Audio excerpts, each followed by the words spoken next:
हजारों और लाखों वकील जेल में डाल देंगे अपने दोस्तों को बचाने के लिए, अपने आदमियों को बचाने के लिए।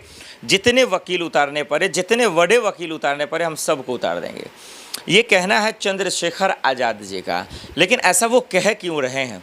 वो आए दिन योगी को चुनौती दे रहे हैं कि योगी पुलिस सुन लो, योगी जी सुन लीजिए, जो आपका प्रशासन जो बेईमानी और दरअसल जो है गलत कर रहा है, उसके खिलाफ जितना वकील उतारना पड़े हम उतार देंगे, लेकिन हम जीत कर रहेंगे, लेकिन हमें कोई रोक नहीं सकता है। क्या ऐसी नौबत आ पड़ी?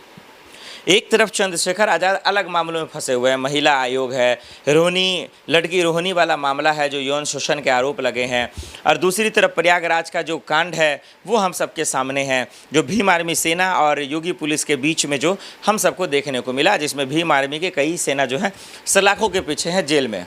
और इन्हीं सब चीज़ों को देखते हुए जो है दरअसल चंद्रशेखर आज़ाद खुल्लम खुल्ला चुनौती दे रहे हैं योगी पुलिस को, योगी जी को, योगी प्रशासन को और डबल इंजन की सरकार को। कौन जीतेगा इस चुनौती में? इस चुनौती में कितना दम है, इस धमकी में कितनी ताकत है? और चंद्रशेखर तो खुद वकील हैं, फिर किस वकील की गुहार लगा रहे हैं, किस वकील का ख्वाब देख रहे हैं, किस वकील के सहारे ये बातें कह रहे हैं? ये हम इस वीडियो में समझने की कोशिश करेंगे कि चंद्रशेखर के दिन अच्छे हैं या चंद्रशेखर के बुरे दिन शुरू हो चुके हैं। क्या वो योगी पुलिस को जो चुनौती और चेतावनी दे रहे हैं, जो धमकी डबल इंजन की सरकार को दे रहे हैं, क्या वो कामयाब हो पाएगा? कभी लखनऊ घेरने की बात, कभी जेल घेरने की बात, कभी अपने साथियों को निकालने की बात कर रहे हैं। क्या ये सिर्फ हवाई बातें हैं या रियलिटी है? इसकी तलाश करेंगे। और दूसरा जो अहम सवाल, लड़की रोहिणी जो चंद्रशेखर के लिए परेशानी का सबब बन चुकी है, जो यौन शोषण के आरोप लगा रही है, जो महिला आयोग में FIR दर्ज भी कर चुकी है, और तब भी कह रहे हैं चंद्रशेखर आज़ाद कि जितने वकील भरने पर भर देंगे, जितने वकील उतारने पर उतार देंगे, लेकिन सूद समेत हम एक एक सवाल का हिसाब लेंगे, एक एक जो है नुकसान का बदला लेंगे। क्या ये चंद्रशेखर आज़ाद की गलती का ये जो है कहीं चुनौती तो नहीं है? क्या वो गलती को छुपाने के लिए ये बयान तो नहीं है? क्योंकि चोर जोर से बोलता है, ये कहावत को भी हम नज़रअंदाज नहीं कर सकते हैं। बहरहाल पूरा मामला समझ लेते हैं कि क्या है। मामला ये है दर्शकों कि एक पीड़ित परिवार से मिलने के लिए चंद्रशेखर आज़ाद और उनकी टीम, उनके नेता, उनके कार्यकर्ता, भीम आर्मी की सेना उनके साथ प्रयागराज जाती है, और योगी प्रशासन जो है दरअसल उनको रोकती है कि भाई आप नहीं जा सकते हैं। अचानक से एक भीड़ आती है और पत्थरबाजी, आगजनी और तोड़ फोड़ की जो है तस्वीरें हम सबके सामने आनी शुरू हो जाती है। कई गुंडों को, कई कार्यकर्ताओं को, नेताओं को पकड़कर जेल में ठूस दिया जाता है। जैसे ही योगी पुलिस एक्शन में आती है, बल का प्रयोग करती है। इस्तेमाल करने के बाद साफ शब्दों में दरअसल जो है चंद्रशेखर आज़ाद कहते हैं कि ये योगी के ही गुंडे थे, ये भाजपा ही के ही गुंडे थे, ये योगी प्रशासन के ही गुंडे थे। ये इल्ज़ाम वो लगाते नज़र आते हैं और कहते हैं कि हमारे लोगों को छोड़ दीजिए, नहीं तो फिर हम जो है पूरे लखनऊ को घेर लेंगे, पूरे जेल को हम घेर देंगे। ये ऐसा कहते नज़र आते हैं। योगी प्रशासन का कहना है कि हम एक एक का बदला लेंगे, उन सब को हम जेल में डालेंगे जो इस कांड पर, इस हिंसा पर, इस वायलेंस पर शामिल था। अब सवाल ये है, अचानक से ये लोग कौन थे और कहां से आ गए? चंद्रशेखर आज़ाद का कहना है कि वो हमारे लोग थे ही नहीं, जो आग लगाए वो लोग भाग गए, और वो योगी के ही समर्थक ही थे, योगी पुलिस के ही गुंडे थे, ऐसा आरोप लगाते नज़र आ रहे हैं।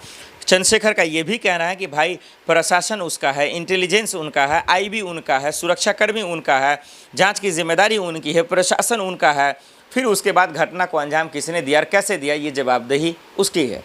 तो ऐसे में सवाल तो यही है कि निष्पक्ष जांच हो, और ये जो धमकी दे रहे हैं इसका जवाब योगी प्रशासन ज़रूर दे कि आखिर इस घटने का जिम्मेदार कौन है। वहीं दूसरी तरफ चंद्रशेखर आज़ाद महिला आयोग को लेकर और लड़की को लेकर क्या कुछ करें वो अब हम आपको बता देते हैं। तो चंद्रशेखर आज़ाद और लड़की रोहिणी का जो पूरा मामला है, जो महिला आयोग में FIR दर्ज हो चुका है, और एक तरफ प्रयागराज कांड आप सबके सामने है, तो चंद्रशेखर के कहीं ना कहीं अच्छे दिन तो नहीं है।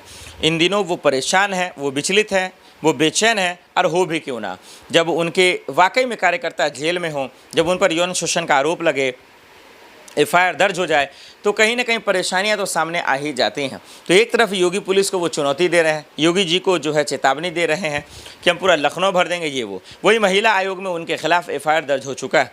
दर्शकों, हम आपको बता दें कि दरअसल मामला ये है कि लड़की रोहिणी जो उनके साथ रहती थी, उनके रिलेशनशिप में साथ रहती थी, वो विदेशों में रहती थी, वहाँ से पैसे जो भी ज़रूरत जो चीज़ें हैं या ज़रूरत के हिसाब से जो सामान है या पैसे हो या जो भी चीज़ें हैं वो चंद्रशेखर के लिए जो है मुहैया कराती थी, ये ऐसा उनका कहना है रोहिणी का।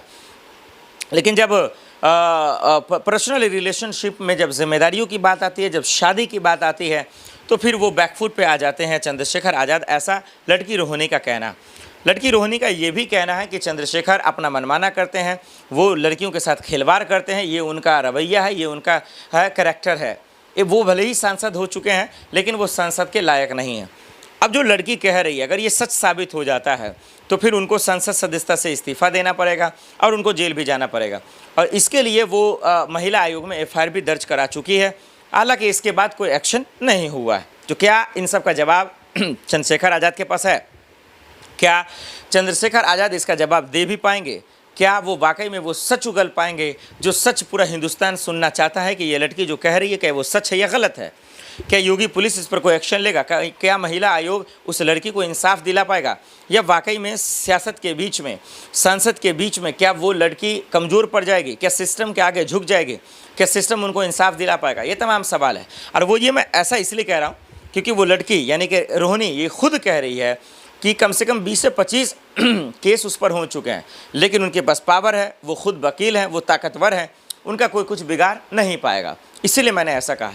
अगर ये इल्ज़ाम सही है, ये आरोप सही है, ये लड़की के आरोप सही हैं, अगर उनके पास सबूत हैं, सीसीटीवी फुटेज या कोई वीडियोज़ हैं या कोई भी वो सबूत हैं जिससे चंद्रशेखर आज़ाद को साबित कर सके जो इल्ज़ाम वो लगा रही हैं, तो फिर इस पर योगी पुलिस के साथ साथ जो है महिला आयोग को जो है अलर्ट मोड पे आना चाहिए और चंद्रशेखर को जेल में डालना चाहिए, और ये सच्चाई का लोगों के सामने आकर बताना चाहिए कि इसकी सच्चाई क्या है। हालांकि इन तमाम सवालों के बीच, आरोपों के बीच, इल्ज़ामों के बीच चंद्रशेखर आज़ाद ने ये ज़रूर कहा कि हम फैमिली कोर्ट या फिर जिस कोर्ट में वो लड़की जाएगी हम उसका सम्मान करते हैं और उनके तमाम सवालों का जवाब देंगे।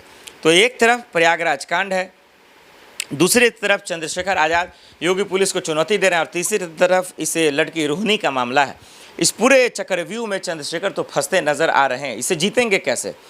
कैसे जीत पाएंगे? अपने आदमियों को जेल से निकाल पाएंगे या खाली जेल ठूसने का, जेल भरने का धमकी देंगे?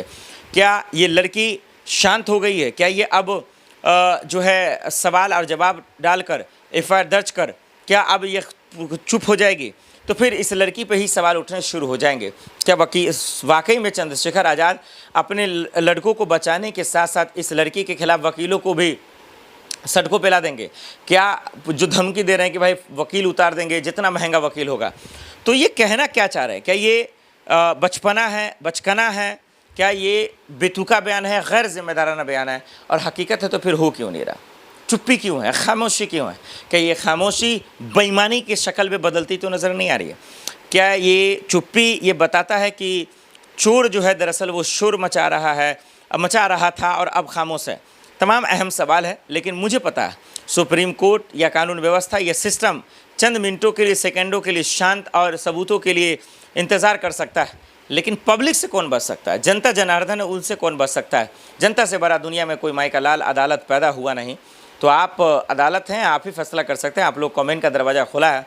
आप बताइए, आपकी अदालत में चंद्रशेखर की जीत या हार होगी, या रोहिणी की जीत या हार होगी, या फिर योगी पुलिस की जीत होगी या हार होगी? कमेंट कर ज़रूर बताइएगा।